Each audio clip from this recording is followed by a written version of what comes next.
வணக்கம். ஆகாஷ்வாணி புதுச்சேரி மாநில செய்திகள் வாசிப்பவர் கிருஷ்ணமூர்த்தி ராமசுப்ரமணியன்.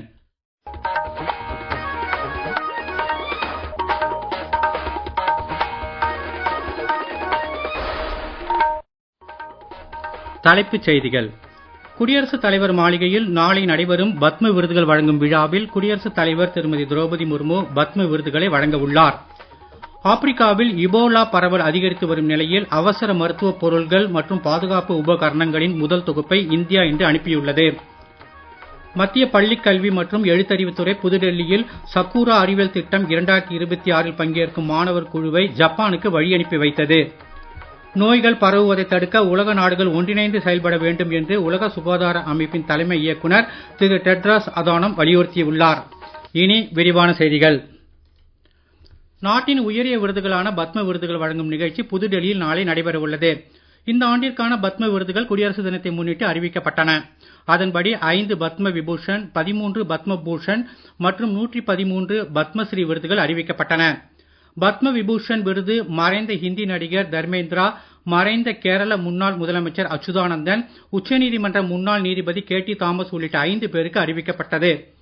பத்ம விபூஷன் விருது மறைந்த ஜார்க்கண்ட் முன்னாள் முதலமைச்சர் சிபு சோரன், நடிகர் மம்முட்டி, பிரபல டென்னிஸ் வீரர் விஜய் அமிர்தராஜ், தமிழ்நாட்டைச் சேர்ந்த மருத்துவ நிபுணர் KR பழனிசாமி, ஈரோட்டைச் சேர்ந்த சமூக சேவகர் SKM மயிலானந்தன் உள்ளிட்டோருக்கு அறிவிக்கப்பட்டது. இதேபோல் நடிகர் மாதவன், கிரிக்கெட் வீரர் ரோஹித் சர்மா, எழுத்தாளர் சிவசங்கரி, மெட்ராஸ் IIT இயக்குனர் காமகோட்டி உள்ளிட்டோருக்கும் பத்மஸ்ரீ விருதுகள் அறிவிக்கப்பட்டன. குடியரசுத் தலைவர் மாளிகையில் நாளை நடைபெறும் விழாவில் குடியரசுத் தலைவர் திருமதி திரௌபதி முர்மு பத்ம விருதுகளை வழங்க உள்ளார். ஆப்பிரிக்காவில் இபோலா பரவல் அதிகரித்து வரும் நிலையில் ஆப்பிரிக்க நோய் கட்டுப்பாடு மற்றும் தடுப்பு மையங்களுக்கு அவசர மருத்துவ பொருள்கள் மற்றும் பாதுகாப்பு உபகரணங்களின் முதல் தொகுப்பை இந்தியா இன்று அனுப்பியுள்ளது. இது குறித்த மேலும் சில தகவல்கள். உருவாகி வரும் எபோலா பொது சுகாதார அவசர நிலையை கருத்தில் கொண்டு இந்த பொருட்கள் அனுப்பப்பட்டுள்ளதாக வெளியுறவு அமைச்சர் டாக்டர் ஜெய்சங்கர் வெளியிட்டுள்ள சமூக ஊடக பதிவில் கூறினார். ஆப்பிரிக்க ஒன்றியத்துடன் ஒருங்கிணைந்து ஆப்பிரிக்காவின் இந்த நெருக்கடிக்கு ஆதரவளிப்பதில் இந்தியா உறுதியாக உள்ளது என்றும் அவர் மேலும் கூறினார். பொது சுகாதார அமைப்புகளை வலுப்படுத்துவதிலும் சுகாதார அவசர நிலைகளுக்கு பதிலளிப்பதிலும் ஆப்பிரிக்க நாடுகளுடன் இந்தியா தொடர்ந்து ஈடுபட்டு வருவதை இந்த உதவி பிரதிபலிக்கிறது.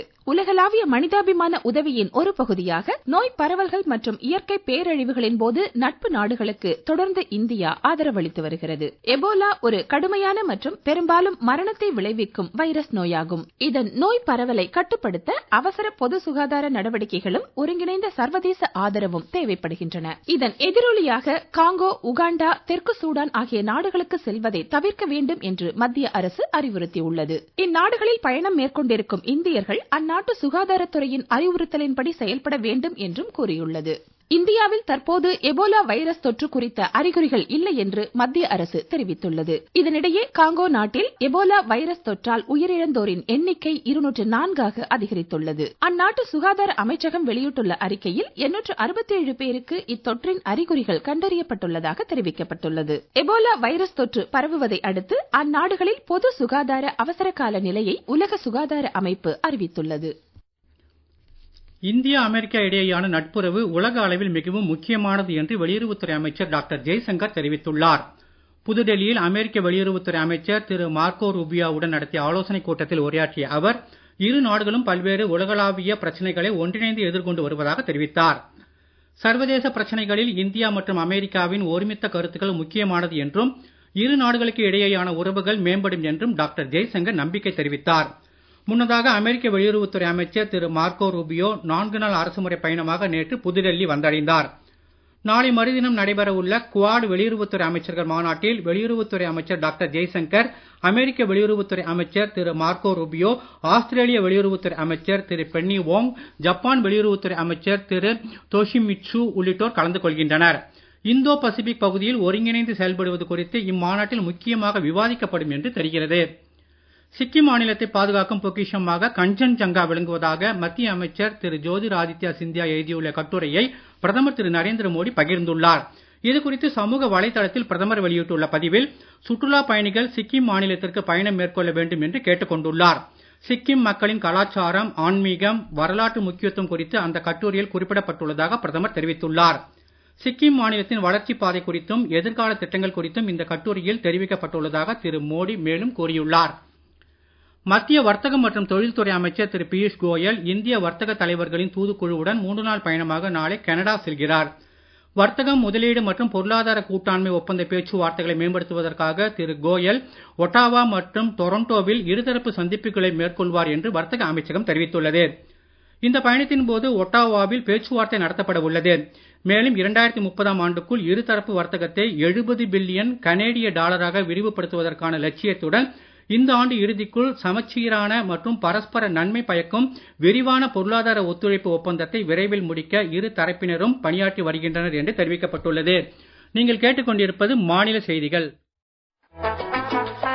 நேயர்கள் ஆகாஷ்வாணி செய்திகளை உடனுக்குடன் தெரிந்து கொள்ள எமது புதுச்சேரி மண்டல செய்தி பிரிவின் சமூக ஊடகங்களான @airnews_புதுவை என்ற எக்ஸ் பக்கத்தையும், all India radio news Puducherry என்ற பேஸ்புக் பக்கத்தையும், @RNU புதுச்சேரி என்ற யூடியூப் சேனலையும் அணுகலாம். செய்திகள் தொடர்கின்றன. மத்திய கல்வி அமைச்சகத்தின் கீழ் செயல்படும் பள்ளிக் கல்வி மற்றும் எழுத்தறிவுத்துறை புதுடெல்லியில் நேற்று சகூரா அறிவியல் திட்டம் 2026 பங்கேற்கும் மாணவர் குழுவை ஜப்பானுக்கு வழியனுப்பி வைத்தது. இது குறித்த கூடுதல் தகவல்கள். 15 மாநிலங்கள் மற்றும் யூனியன் பிரதேசங்களில் உள்ள அரசு பள்ளிகளைச் சேர்ந்த 24 சிறுவர்கள் மற்றும் 32 சிறுமிகள் உட்பட மொத்தம் 56 பள்ளி மாணவர்களும் அவர்களுடன் இந்தியாவின் சார்பில் 4 மேற்பார்வையாளர்களும் இம்மாதம் 30ஆம் தேதி வரை ஜப்பானுக்கு பயணம் மேற்கொள்வார்கள் என்று கல்வி அமைச்சகம் தெரிவித்துள்ளது. இத்திட்டத்தில் பங்கேற்கும் மாணவர்கள் அரசின் தேசிய வருவாய் மற்றும் தகுதி அடிப்படையிலான கல்வி உதவித்தொகை திட்டத்தின் கீழ் உதவித்தொகை பெற்றவர்கள் என்று அமைச்சகம் கூறியுள்ளது. ஏப்ரல் 2016 முதல் இந்தியா இத்திட்டத்தில் தொடர்ந்து பங்கேற்று வருகிறது. இளம் மாணவர்களின் அறிவுசார் எல்லைகளை விரிவுபடுத்தவும் அவர்களிடையே அறிவியல் தேடல் ஆர்வத்தை வளர்க்கவும் ஜப்பான் அறிவியல் மற்றும் தொழில்நுட்ப முகமை கடந்த 2014ஆம் ஆண்டு முதல் அறிவியலில் ஜப்பான் ஆசிய இளைஞர் பரிமாற்ற திட்டம் எனப்படும் சகூரா அறிவியல் திட்டத்தை செயல்படுத்தி வருவதாக அமைச்சகம் தெரிவித்துள்ளது. இத்திட்டத்தின் கீழ் ஜப்பானின் மேம்பட்ட அறிவியல் மற்றும் தொழில்நுட்ப சூழலையும் அந்நாட்டின் செழுமையான கலாச்சார பாரம்பரியத்தையும் நேரில் அனுபவித்து அறியும் வகையில் மாணவர்கள் ஒரு வார காலத்திற்கு ஜப்பானுக்கு அழைக்கப்படுகிறார்கள். நோய்கள் பரவுவதை தடுக்க உலக நாடுகள் ஒன்றிணைந்து செயல்பட வேண்டும் என்று உலக சுகாதார அமைப்பின் தலைமை இயக்குனர் திரு டெட்ரோஸ் அதானம் வலியுறுத்தியுள்ளார். ஜெனீவாவில் நடைபெற்ற 79வது உலக சுகாதார அமைப்பின் கூட்டத்தில் உரையாற்றிய அவர், காசநோய் போன்ற நோய்களை தடுப்பது, அவசரகால சிகிச்சை உள்ளிட்ட பல்வேறு விஷயங்களில் ஒன்றிணைந்து செயல்பட வேண்டும் என்று கேட்டுக்கொண்டார். உலக சுகாதார கட்டமைப்பு வசதிகளை மேம்படுத்த உறுப்பு நாடுகள் இணைந்து செயல்பட இந்த கூட்டத்தில் முடிவு செய்யப்பட்டுள்ளது. நீட் இளங்கலை தேர்வு வினாத்தாள் கசிவு காரணமாக இம்மாதம் 3ஆம் தேதி நடைபெற்ற நீட் இளங்கலை தேர்வு ரத்து செய்யப்பட்டது.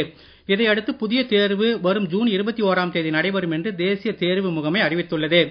இந்நிலையில் 2026 நீட் தேர்வர்களுக்காக ஒரு புதிய இணையதளத்தை நேற்று முன்தினம் தேசிய தேர்வு முகமை தொடங்கியுள்ளது.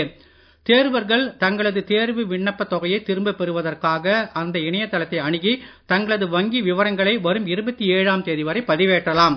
வரும் 27ஆம் தேதி இரவு 11:50 மணி வரை தேர்வர்கள் தங்களது வங்கி விவரங்களை பதிவேற்ற முடியும். அந்த இணையதளத்தில் தேர்வர்களின் பெயர், விவரம், வங்கியின் பெயர், வங்கி கணக்கு எண், IFSC, ரத்து செய்யப்பட்ட வங்கி காசோலியின் நகல் ஆகியவற்றை பதிவு செய்ய வேண்டும் என்று தேசிய தேர்வு முகமை அறிவித்துள்ளது. ஆரோக்கியமான சமூகத்தால் மட்டுமே வளமான தேசத்தை உருவாக்க முடியும் என்று மத்திய விளையாட்டு மற்றும் இளைஞர் நலத்துறை அமைச்சர் டாக்டர் மன்சுக் மாண்டவியா கூறினார். குஜராத் மாநிலம் அகமதாபாத்தில் இன்று அதிகாலை ஞாயிறுதோறும் சைக்கிள் மற்றும் காமன்வெல்த் தினத்தை முன்னிட்டு இளைஞர்களிடையே உரையாற்றிய அவர் இவ்வாறு கூறினார். சைக்கிள் ஓட்டுவது எரிபொருளை மிச்சப்படுத்துகிறது என்றும் மாசுபாட்டிற்கு சைக்கிள் ஓட்டுவது தீர்வு என்றும் திரு மாண்டவியா கூறினார். இந்நிகழ்ச்சியில் அம்மாநில துணை முதல்வர் திரு ஆஷிஷ் சாங்வி, நடிகர் திரு ஆயுஷ்மான் குரானா, ஒலிம்பிக் பதக்கம் வென்ற திரு ககன் நாரங் ஆகியோர் கலந்து கொண்டனர். தென்மேற்கு வங்கக்கடல் மற்றும் அதனையொட்டிய பகுதிகளில் ஒரு வளிமண்டல சுழற்சி நிலவுவதால் தமிழகத்தின் ஓரிரு இடங்களிலும் புதுச்சேரி காரைக்கால் பகுதிகளிலும் இன்று முதல் வரும் 30ஆம் தேதி வரை இடி மின்னலுடன் கூடிய லேசானது முதல் மிதமான மழை பெய்யக்கூடும் என்று சென்னை வானிலை ஆய்வு மையம் தெரிவித்துள்ளது. மீண்டும் தலைப்புச் செய்திகள். குடியரசுத் தலைவர் மாளிகையில் நாளை நடைபெறும் பத்ம விருதுகள் வழங்கும் விழாவில் குடியரசுத் தலைவர் திருமதி திரௌபதி முர்மு பத்ம விருதுகளை வழங்க உள்ளார். ஆப்பிரிக்காவில் இபோலா பரவல் அதிகரித்து வரும் நிலையில் அவசர மருத்துவ பொருள்கள் மற்றும் பாதுகாப்பு உபகரணங்களின் முதல் தொகுப்பை இந்தியா இன்று அனுப்பியுள்ளது.